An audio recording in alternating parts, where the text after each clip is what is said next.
A U.S. Chinese war over Taiwan would begin with a bang.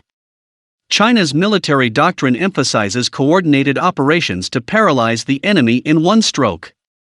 In the most worrying scenario, Beijing would launch a surprise missile attack, hammering not only Taiwan's defenses, but also the naval and air forces that the United States has concentrated at a few large bases in the Western Pacific.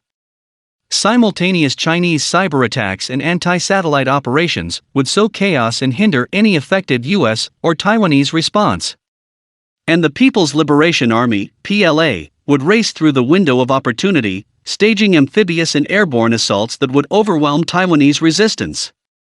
By the time the United States was ready to fight, the war would effectively be over.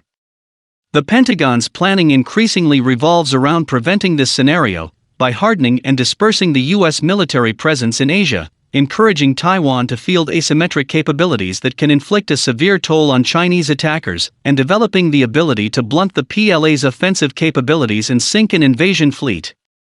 This planning is predicated on the critical assumption that the early weeks, if not days, of fighting would determine whether a free Taiwan survives. Yet whatever happens at the outset, a conflict almost certainly wouldn't end quickly.